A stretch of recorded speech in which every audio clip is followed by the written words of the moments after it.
زندگی یک آمدن و یک رفتن است. زندگی مهر را به دل پروردن است. زندگی عهد و وفا و همدلی است. زندگی پیمان خود نشکستن است. در هیچ مرحله دیگرگونی اسفندیار را من ندیدم. از آن وقتی که از 7 سالگی ما میشناختیم همین بودن و همین ماندن و انشاءالله که همین باشند همه وقت.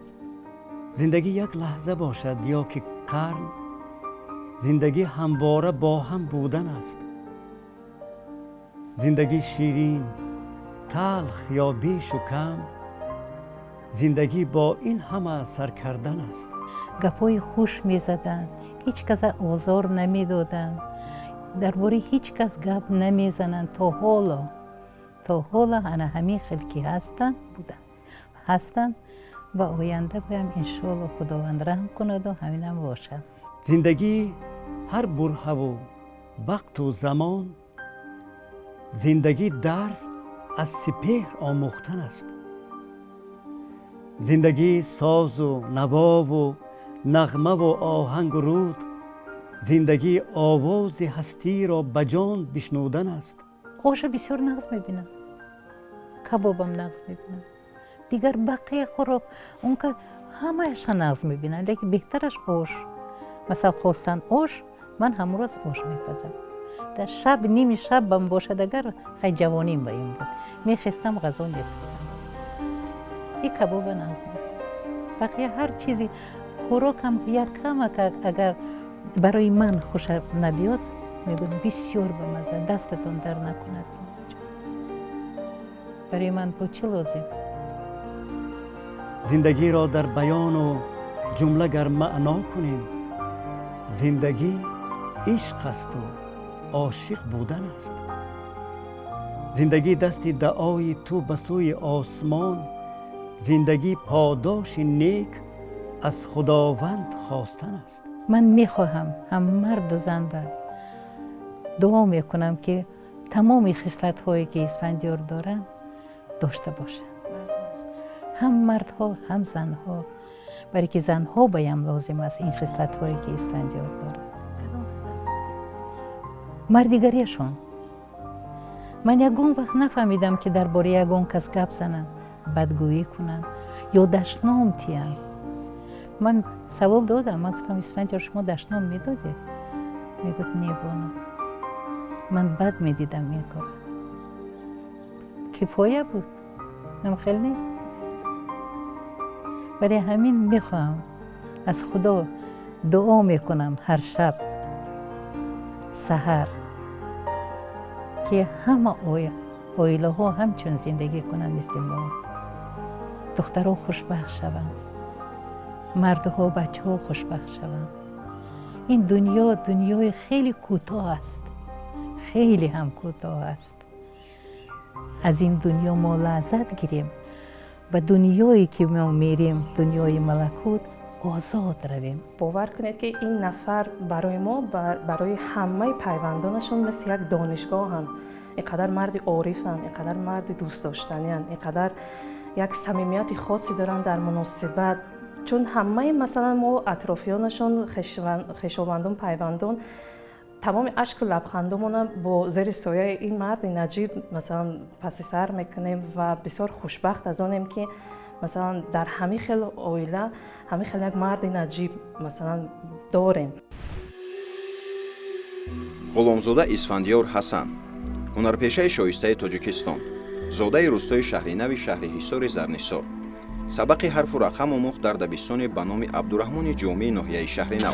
تعلیم هنر گرفت در دانشکده دولتی صنعت تئاتری به نام لوناچارسکی شهر مسکو در اختصاص اکتور تئاتری، دراما و کینو. راههای طی کرده: سالهای 1971-73 اکتور تئاتر دولتی جوانان تاجیکستان، سالهای 1973-74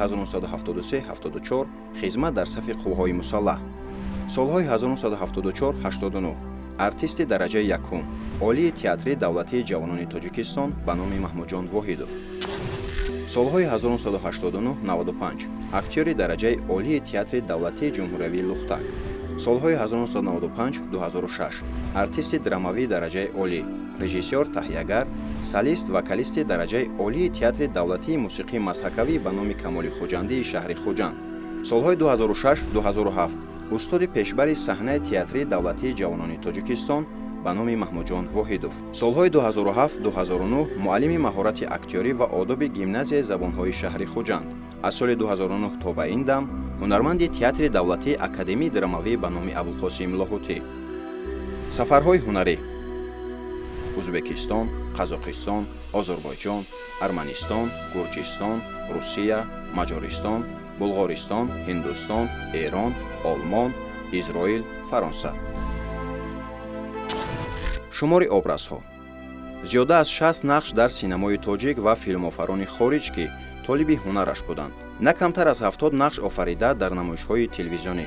саҳнаи театр ки ҷавлонгаҳи асосияш буд, ҷамъуҷам зиёда аз 100 образи дигар рӯи саҳнаи театрҳои мухталиф офарида. ғуломзода исфандиёр, ҳунарманди озодакор, парҳезгор, офарандаву ҷӯяндаву ҳушманди ватандор. ҳама вақт як одами озода, як одами чинда, як одаме ки медона куҷода чӣ ҳарф бизана, як ҳунарманде ки хеле ҳунармандо ҳаст ки дар як маърака дар як нишаст обрӯи одама мерезонанд, аммо ҳар куҷое ки ака исфандиёр ҳузур дорад, дили одам пур аст ки он мебардорад. ман набояд ки монам ки обрӯи миллата бардорем, аммо он мебардорад бо озодагиш, бо ақлу фаросати бисёр, сарае ки дора. ҳама вақт дар ҳамон маърака мебинӣ ки одами аввал мешавад. با او یک زمان در حوله پدر زیر سایه تاک انگور در شاهده مادر صحبت آراستم خوب و خوش و گوارا از هنر و هنرمندی و از روند صنعت تئاتری و اما از آن روزگاران کنون 10 ساله شد پشت سر و می توان گفت که عالم و آدم نیز تغییر خورد و اینک باز هوس صحبت اسفندیار غلام آمد به سر با طلب و درخواست و پیشنهاد یاران هنر و اینک تفسیر زندگی، تفسیر ایجاد این هنرمند ارشد تئاتر و سینما با ساز نو و آوای نو بهر شما. آموزش اگر گویم اگر خطا نمیکنم در دانشگاه هنری شهر مسکو که شروع شد، معلمان بهترین به ما درس میدادن، اولگا ایوانا پیژووا، бориس владимирович بیبیکوف، میخائیل پیتروویچ چیستیکوف، گالینا گیورخینا، خیلی تعداد زیادی معلمان که همشون پروفسور بودن، عالم بودن. تا حتی معلم تاریخ KPSS در وقت تنفس و یا رایال می نواخت یا اینکه پیانینو می نواخت. ببینید همشون اینقدر هنر آلوده بودن. بله اینقدر بعد ما دوست می داشتن. بعضی لحظه هایی می شد که اونا از افت و اندام ما می فهمیدن که ما یا گرسنه ایم یا اینکه یک حالت داریم که بعد آهسته یواشکی می آمدن می گفتن که پول کسته به می انداختن می گفتن که быстренько сбегай в чебуречный, покушай, потом приходи на занятия. ببینید خیلی همشون مهربان بودن. یا اینکه در یک عکس من سرم کال است، کار دیپلمی من بود، پیرمردی کابوس بازی میکردم. تصادفاً در زمستان این تلپک من دزدیدن. بعد سرم لطه پیچ کرده آمدم درس با. бориس владимирович مثلا چشمشون خیره بود. بعد نزدیک اومدن گفتن кто это такое؟ من گفتم я это Исфандиёр Гулямов. Что ты с собой сделал, голубчик? بعد бачаҳо гуфтанд ки да вот он из-за роли вот голову побрил, но ушанку украли у него. Да ты что? Такой холод, ты так ходишь? بعد гуфт ки продолжайте вот занятия, Ольга Ивановна, я сейчас приду. این رفت تاکسی گرفت، رفت خانهش، تلپک خودش گرفت، آورد سر من پوشوند. میدانید اینقدر مهربان بودن. بعد درس اول من اونجا آموختم هنر اکتوری. در مدت همون 5 سالی که تحصیل کردیم، اسفندیار غلاموف дар ҳамин корҳои дипломӣ хусусиятҳои хоси худашро пайдо кард, ҳамчунин иҷодкор. ва ҳамин оварда курси 4 ба мо таҳсил мекардем. аввалин бор аз курси мо дар филми калонҳаҷми тоҷикфилм қиссаи зиндони павяк вая интихоб намуданд ва аз проба гузашт.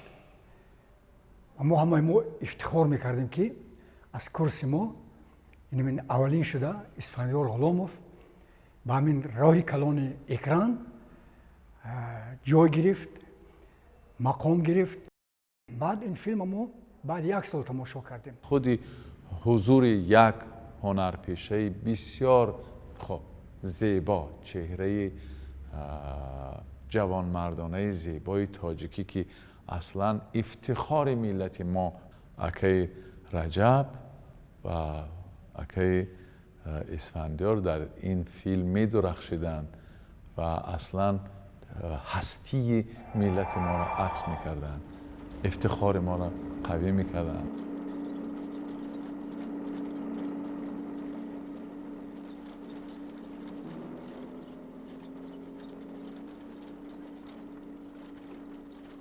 Corsante.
با جمع دوستان بعد ختم علم هنر برگشتند به وطن.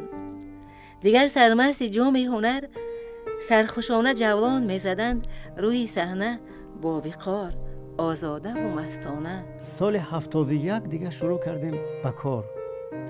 عبدالرزاق بودن سرکارگردان تئاتر، احمد خانوف، تورخان. لنگ با لنگ کار کردن خیلی برای من یک درس خیلی جالبی بود.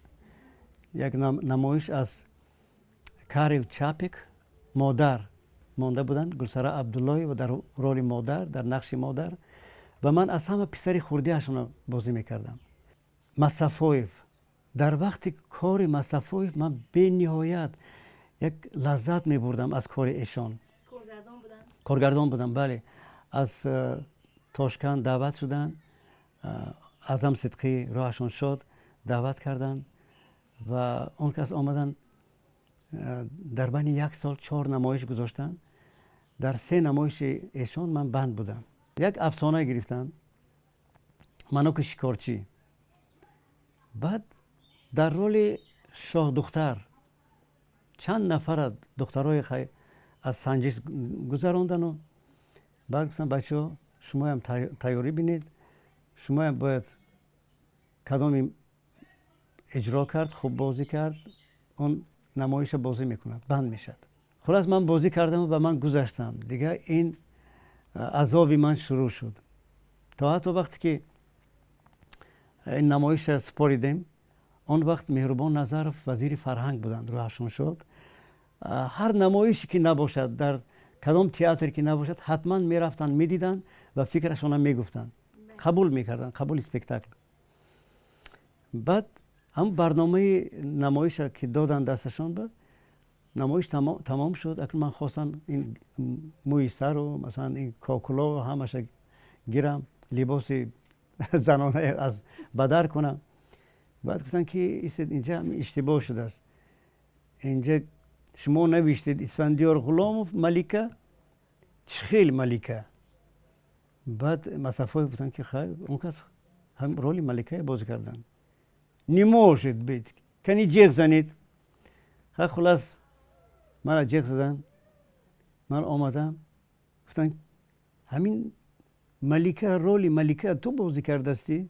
من گفتم بله. کنی با آواز خودت گپ زن. من آواز خودم خیلی گپ زدم. گفت ملادیت. همه خیلی بها دادن. خلاص با همین نمایش اگر باور کنید تمامی تاجیکستان ما گشتیم. ما یک نمایش داشتیم اعتراض 17 نفر. اسفندیار نقش ونیف بازی میکرد. یک سوسیال دموکرات بیمار سیل. باور میکرد وقتی که من می اومدم پیش بولین وایدا می اومدم میشتم نگاه میکردم، من در حقیقت باور میکردم که همین خیلی کسل است. در حقیقت باور میکردم که به همین کسلی خیلی دشوار گرفتار است و رحمم می اومد.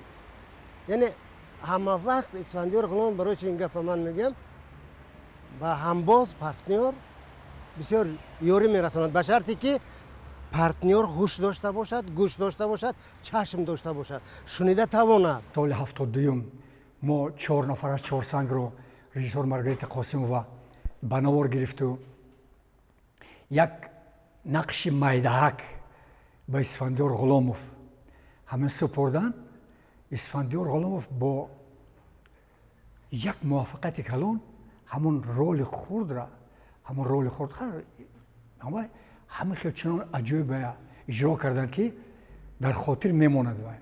یک فراشکاقتی یک آدمی همین بیوروکرات بازی میکند، پورتفلی کلان دارد و همون стройком бегет, До каких пор, товарищ Мухтаров, вы будете срывать нам работу? До тех пор, пока вы будете обманывать людей. Ты, Мухтаров, такими словами не бросайся.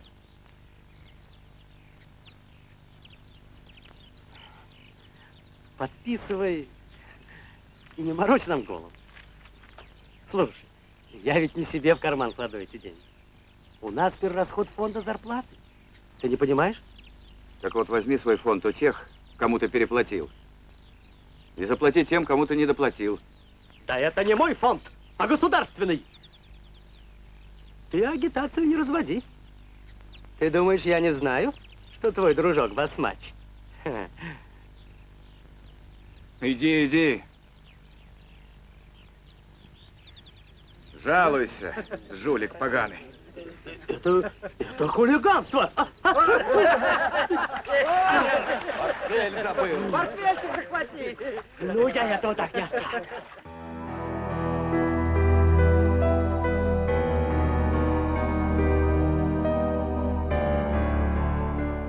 قریب که از فضای همه تئاترها نفس کشیده و مزه همه صحنه ها رو چشیده، یعنی کبوتروار بر بام پریده مثل در عجبیم که چرا چنین شده. بسیار نقش ها در فیلم ها مثلا دعوت می شدم، بعضا کارگردان ها صد راه می شدن نمی گذاشتن. بعضا می شد که از کیناستودیو داوژنکا یا موسفیلم بسیار تلگرام ها می آمد ولی نشان نمی دادن، یا دیرکتر فیلم خودش بعد می آمد از من سوال می کرد که برای چی تلگرام های ما به جواب نمیتید. من می گفتم که من نگرفتم. اون وقت ما 8 سال قریب 9 سال ما در خوابگاه زندگی می کردیم، برای این بله سراغه معین نداشتن. و بعد از اون که این خیلی دشواری ها پیش آمد، ظفر جوادوف دوست عزیز من دعوت کرد به تئاتر لختک. گفتن که همین تو بیا، از روز اول اگر که توی دعوت کردن کینو با رو سیام کن که خیلی میماند. همین خیلی هم شد. من آمدم تئاتر لختک، عریضه نوشتم که مراد عارف روشان شد. آمدن گفتن که اسفندیار تو با من در کاری. خودشون نصرالدین افندیه بازی میکردن، من یک فالبین جوان بازی میکردم اونجا. 5 سال در تئاتر لختک. خب اون نقشایی که لایق دیدن من بازی میکردم. روزهای اول باور میکنید برای من اینقدر سخت بود چون که خب لختک هم آخر آسان نبود دست بازی کردن در تئاتر؟ نه آواز مثلا بازی میکردم با آواز، ولی دست من خیلی خسته میشد. تصور کنید 2 کیلو 3 کیلو 1 ساعت برداشته مثلا گپ زدن، آهسته آهسته این دست من پایان فرامادن میگرفت. هرچند که بالا میکردم بازم میفرامد، خسته میشدم دستم. ظفر اونجا داد میگفت که اسفندیار دست بالا کن، باز بالا میکردم. خلاص بازی میکردم. این حالت ها هم بود، گذشت. دوران دوستی عزیزم، همکورسم، روحش شد، دیرکتری تئاتر کمال خوجندی بودن. بعد گفتن که اسفندیار بیت همین تئاتر. بعد اویلم قدی گفتیم که خیلی میریم میبینیم. رفتیم شوخی یک 15 سال ما ماندیم اونجا.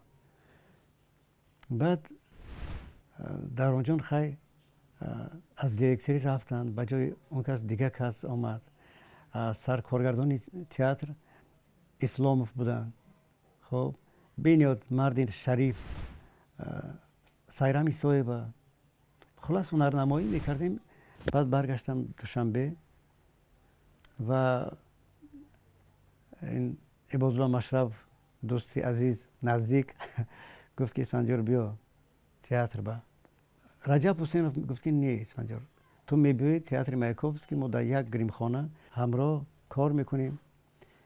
من دو دیله بودم راستش، کجا روم، اونجا یا که اینجا. بعد من آمدم تئاتر الهاتی و بسیارم خرسندم. تا به حال بهترین یک محیط کاری است. باور میکنید محیط کاری هر یک تئاتر هر خیلی است. مثلا اون تئاتر روسیه است، بر روسی مثلا نقش ها بازی میکنید. اونجا مثلا لختک یک سینتزی جالبی بود برای من. یک نمایش داشتیم، الفبای دلکشا داشتیم. باور میکنید خیلی قریب چند سال، 6-7 سال رفت یک جای کار میکردیم. قهرمانای عجایب داشتن این نمایش و اسفندیار بهترین نقش رو داشت و هر هفته قریب تا 1200-1300 مکتوب میگرفت تلویزیونی تاجیکستان و در همه همینا قدر میکردن اسفندیار را. کارگردان محسن مخملباف میگوید که نه تنها آثار، حتی چهره هنرمندان به طور ناخودآگاه تصویر روزگار آنهاست. اکای اسفندیار از جمله هنرمندانی هستند که چهرهشان تصویرگری هنرشان هست. یعنی با دیدن چهره اکای اسفندیار، چی در روی صحنه، چی در گویم که کوچه روبرو میشوی، نخست گویم که همون سیمایی که دارن سیمای هنرمندانه است. بعضی وقت ما در جمع آمدهایی که اویلوی که داریم پرسان میشویم از نقشای آفریدهشان و از اون نقشای جدی که اونا آفریدن و بعضی نقشای چالش برانگیزی که ایشون داشتن و بازم بعضی نقشای مسحکوی که بسیار بسیار صادقانه و عارفانه انجام دادن و به دل همه مردم راه میافتند. حاضر ما به تو یک چیز میگم صدرالدین جان، انا این لنده قند رو برای تو نگاه داشتم. گیر صدرالدین جان، گوش کن صدرالدین جان، یک مصلحت، اگر بچه های مکتب به ترتیبی کنند ببین که در باره من یکون گفت قبه زنند، تو زود آمده به من خبر کش. خیلی صدرالدین جان، کمکت کلانتر شوی من تو را خلیفه تعیین بکنم. خوش صدرالدین جان، تو راضی؟ مادرم میگوید که خبرکش این دشمن خداست. اگر آدم خبر کشد فرد روز قیامت در دوزخ میسوزاند. تو رمچه گفتمی که مرا فرد روز قیامت در دوزخ میسوزاند؟ تو رمچه تو قندم صدقه قند شد تو نیاسته هرگز خلیفه نمیبراید. دوزخ از پدرت پر کرده گو تو رمچه صدقه لنده قند شوی تو جوانی مرگ.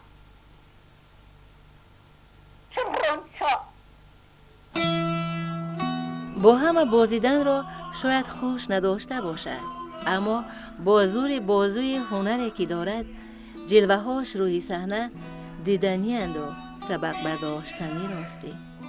میدونید برای من مثلا بسیار خوب خوش بود با همکورسانم کار کردن، برای اینکه تمامی کم و کاستی بله یک مکتب و ما مثلا با یک نگاه همدیگر را میفهمیدیم. هر کاری که میکردیم اگر که مبادا یک اشتباهی میشد مثلا از همدیگر کمک میخواستیم، مصلحت میپرسیدیم و هیچ وقت دریغ نمیداشتیم. و بعد که من گذاشتم تئاتر لختک، جوادوف برای من خیلی راهی کاری مثلا تئاتر عروسک، تئاتر لختک به من نشان داد، کمک کرد. همچنین در کینو هم فرض کردیم ماتیل یکی از بهترین کارگردان های شناخته مسکو، فیلمش دیدید شما البته، بیلی سونس پوستینی و دیگر فیلم ها، و استپانوف، بوریس استپانوف از بلاروس فیلم. بعد ریژیسورهای خودمان مروارید قاسیمو و صحبت حامیدوف، اولین کاری من با ایشان بود، قصه زندانی طبیعت.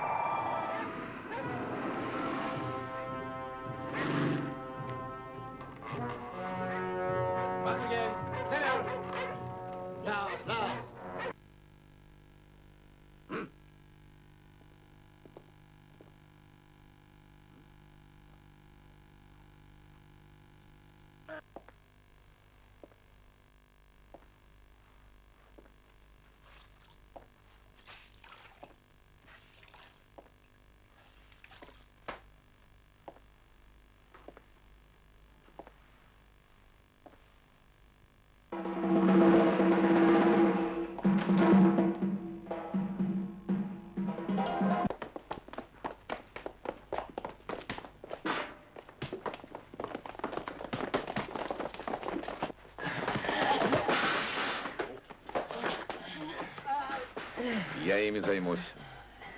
Стоит ли с ними возиться? Да, стоит, дорогой Бюркль. И долго? Столько, сколько потребуется. Если бы нам удалось завербовать эту пару. بقا صادق، والیر احدف، این درویش لنگ، یوژف کیش از مجارستان و بسیار این کارگردان هایی که واقعا از هر یکی اونا ما یک سبقی آموختم و من فکر میکنم من خوشبختم. البته تنبلم، بسیار تنبل هستم در جاده تئاتر و کینو، ولی با وجود آن با این گونه اشخاص معتبری که من موردی بود که باشون کار کردم خوشبختم. یک نمایشنامه داشتم اینجا، فالبینی افندی. اسفندیار غلاموف اونجا شاه بازی میکنند.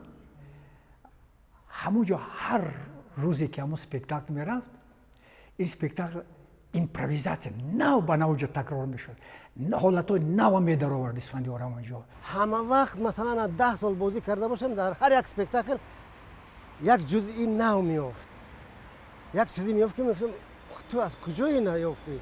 و در حقیقت بسیار یک شاه، یک شخصیت خیلی جالبی همین یافتگی بود که بی ضرر، بی یگون چیز، ضررش نیخواه شاه است که ضررش هیچ کس به نمیرسد، لیکن به مردم شادی و نشاط میبخشد. این فالبینی افندی نام یک از اثر عبدالملک بهاری، من نقش شاه بازی میکردم و وزیر رو این خدا بیامرزد این سلطان شاه مقدم همکرس خودم، چون وزیر که بود بعضا شوخی ها میکردم. مثلا وقتی من میگویم که وزیر کنی همون ملخ قب و میرفت میقپید میآورد، میگفت من داشتم، میگفتم کنی باز کن، میگفتم کنی ملخ، تماشابین به نشان میدادم که نه دست این مثلا هیچی نیست، من شاه فریب میکنم. را ملخ قب میرفت میگفتم ایمپرویزاسیون نکن، عذاب نتی. یک نمایش بود به زبان روسی بازی میکردیم از اثر پاپایان. من ناپلیون رو بازی میکردم، یک جوانی شوخ خیلی بیقرار. وقتی که ما روبرو میشدیم من پشتم طرف تماشابین، بعد هر خیلی اما متن از آخرش میگفتم، اولش پیش میبردم، بعد دیگه گپش گم میکرد، مثلا بعد این خیلی میکردم این خیلی میکردم همین قدر عصبانی میشد. بعد تمام میشد، بعد میگفت اسفندیار کنی، همین من میزنم اخیر میزنم همون اسفندیار. بعد بعضا میآمد من گریم کردم، خودش میگفت که اسفندیار باز همین روز تکست گم نکنی ها. میگفتم که سلطان شاه جانم ببین ده، همین تو من بدی میخوای، لیکن خداوند کاری میکند که تو خودت گم میکنی.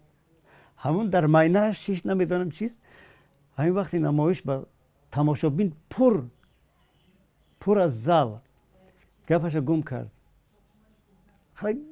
من گفتم چی گفتی؟ من گفتم اهل دربار شما شنیدید چی گفت؟ و گفتم نه ما نشنیدیم. اونا هم بازی میکردن. من گفتم نه هیچ کس نشنید. بعد تماشابین میپرسیدم که شما شنیدید وزیر چی گفت؟ نه نشنیدیم. بیچاره عصبانی میشد. من میگفتم خیر اقران یک چی گوی، از همینجا گذاریم دوام اسپکتاکل بازی کنیم. این ایمپرویزاسیون میرفت با تماشابین که اونها هم یعنی که همراه با ما بودن. من شخصا از ایشان نیرو میگیرم. من دیگر پارتنر یعنی همون همبازی‌هایش رو نمیدونم چگونه احساس دارن، اما من خیلی راحت هستم و خیلی قوت میبخشن و خیلی کمک هم میکنن. یعنی راحت است که با ایشان هر همون ایمپرویزاسیون هر بداهتا هر بازی که میکنن گاه با همبازیش الهام میبخشن که تو هم یک کار انجام دهی. یک نمایشی هست که اکا اسفندیار پارتنراش نگفته آگاه نکرده موی سر میگیره و وقتی که کلاهش از سرش میگیره یعنی خیلی خنده آور است و ما حتی ثبتش هست میتونه استفادهش کنی که پارتنر رو بخصوص سانه نوروزی نمیتونه خودش نگاه داشته و میخنده. چرا نقش اینقدر بیچاره است که اسفندیار با گرفتن موش خودش اینقدر بیچاره. خب یعنی همه زمان که اسفندیار در حدودی بداهتا یک کار انجام میده، برای پارتنراش یک مشکلی ایجاد میکنه یا یک چیزی را یک راهی را میکشه که اون طرف باز نیست یا یک راهی را محکم میکنه که اون طرف باید باز باشه. از این نگاه کاراش خیلی جالب است. نروید، من تنها میترسم. نترسید آنا واسیلونا، از برای خدا نترسید. از کی میترسید؟ خیلی میتونید با من تکیه کنید؟ تشکر. آنا واسیلونا، شما در آنجا چیکار میکردید؟ چی؟ در آنجا؟ در شفت خانه. آها، من هم تو یک خواستم بینم تورتنک تور زده است. میفهمم آنا واسیلونا. بعد چنین حادثه ها کس البته با دیوار هم چسبیده برآمدنش ممکن. ببخشید آنا واسیلونا، خانه شما رو گفت گم نکردند؟ چی؟ گفت نه نکرده باشن میکنند. در اشت سواره از پای قطعی آوردن، از پای بلند از پای روسی آوردن کاوالریسکی پولکی از موسفیلم 250 نفر آمد و از پای بلندن و اقامه خیلی. بعد ما هر کس ما با اسب دادند و هم از پای خود موقتی همه بنور میگرفتیم. بعد یک وقت همون باید میدواندیم از پس گروه دیگر. ما ندانیم که اسفندیار یکم بار اسب سرش باید نمیده، یکم بار بالای اسب میده کرد، هم زین سخت قپیدگی بیچاره انگروش کرده خلقتی که ما اسب که دواندیم، اسب از پشت ما سر کرد. همین ما از کادر برآمدیم، اسب ایستاندیم و اسب برد و قریب 6 کیلومتر. از اسفندیار نیست، دوبل دویم سیام کردن، اسفندیار نیست و اسب برد. و که یکم بار اسب شناس بیچاره خیلی نگفت ما با میگفت ما قلن از پیشش میرفتیم و میکردیم. اول یکم بار در اسب شناسم. یکی بعد یک نیم ساعت 40 دقیقه اسبای همین آهسته اومدن گرفت. ما ها اسفندیار اسبای عرق کردگی، اسفندیار هم خودش عرق کردگی، همین رنگ روش کندگی، همین دست قد فراد. اسفندیار گفت من خودم گم کردم، یکم بار بالای اسب سوار شدم، اسب من برد دیگه. همین چقدر از دوید است مونده شد از ایستاده است برگشتم. این از خصلت اسفندیار. وای به همه چیز تیار بود، به همه چیز آماده بود. وای این هم یک خصوصیت خاصی اسفندیار غلاموف. جایی هست که مثلا اگر در کار باشه، ما دیدم در پوست و استخوان خودم حس کردم که اگر نمایش داره خراب میشه، یعنی حرکت میکنه برای که برداره، یعنی میتیه. اما هست که خب دیگه از روی امکان و از روی شرایطی که همون روز صرف میشه، خب گاها میبینی بیماری و مریضی که آدم فرا میگیره میتونه که بایتیه و میگیره، از حسابی تو کار میکنه، یعنی همون بطریکش از حسابی تو پر میشه. اما هم یعنی گرم و خنک یک خیل است، خیلی هنرمندی خوب است، آدم در کنارش هیچ وقت خار نمیشه.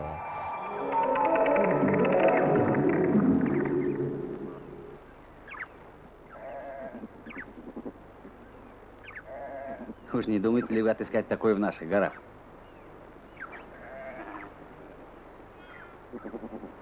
Поговаривают, что в Верхнем озере поселилось будто бы какое-то чудище.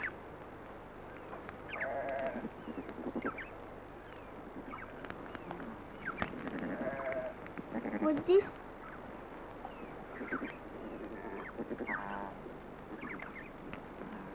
Печальное место. Там жили наши прадеды. Почему, дедушка? Это был кишлак ремесленников-гончаров. А почему, говорите, был? Людей переселили в долину. Зачем? От того, что кишлак попал под затопление. Печальное место, ребята. И мама так всегда говорит. Нижний кишлак тоже уйдет под воду. Там тихо, как на Мазаре. А что такое Мазар? Извините, я этого еще не знаю. Мазара — это место, где хоронят людей. Что-то не о том меня спрашиваете. Да вы далеко ли собрались? Одни. И еще вот с таким грузом. Раджаб Хусейнов, вайку, قریب میگفتم اژدهار، نه با فکری خوبش، یعنی اکتوری که میدونید خالی نیست، همیشه پر است، چشمش هم میبینی، نگاهش هم میبینی، حس میکنی که وای به تو یک چیز داده میتواند. دوروف، لیف دوروف در این ماستفیلم نقش بازی کرده بودیم و چندین اکتورهای روسی که در بلاروس فیلم مثلا بودن، یا در همین ماستفیلم یک اکتوری بود در فیلم تلاموش اکیف، گوجا بردولی، گروزین گورجی، یک اکتوری که نقش مرکزی بازی میکرد در فیلم رستانی مثل پکا خروشه، چیز اونم گورجی، به نهایت صمیمی آخر، حس نمی کنید که باید دروغ بازی میکنه. Все отдам, только не убивай!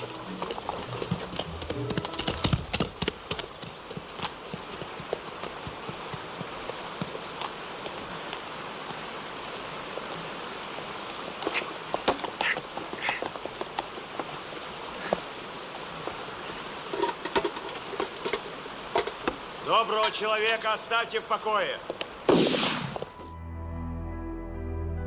یک عمر تئاتر گفت، هنر گفت، ابراز آفرید. این علم دیگر خوب میداند و شاید خوب هم میداند که هستیش با هستی تئاتر توام است تا وقتی که هست دیگر. بله، من فکر میکنم بله. اگر تئاتر نباشد، آخه تئاتر این آینه زندگی است. خب مثلا تماشابین وقتی که یک غذای روحی، غذای معنوی میگیرد و یک مکتبی هست که تماشابین میآموزد. برای چی میگویم؟ برای اینکه وقتی که در خیابان ها وقتی که میشناسن فکر میکنم که بیهوده من زندگی نکردم. چون یک وطندار حلالش باد در آغوش وطن زیستن و تار و پود هنر بافتن. حلالش باد میان 4 دیوار بلند این کلبه زندگی به سر بردن و برای رفیق شفیق، برای همدم و حبیب، برای مادر فرزندها گل عشق و وفا پروریدن که راستی دیدنش خوب و خوش و گوارا بود برای گروه ایجادی ما. حلالش باد. خانه های هر یکی شما آباد باشد، همیشه سلامت باشید، دور از این کسلی ها باشید و فرزندای نازنین شما، نبیره های نازنین شما الهی سلامت باشند و خود شما که قدر میکنید کار هنرمندای تئاتر و کینو رو، همیشه شاد و پیروز باشید و آرزو دارم که همیشه آسمانی صاف باشد، همیشه دوستدار تئاتر و سینما باشید و ما هم سعی میکنیم برای شما لحظه های بهترینی که از جانب تئاتر یا کینو برای شما یک هدیه های برای خوشی بیاریم که شما بالیده باشید، مثلا یک روحاً یک لذت برید از کار هنرمندا و خوشبخت باشید.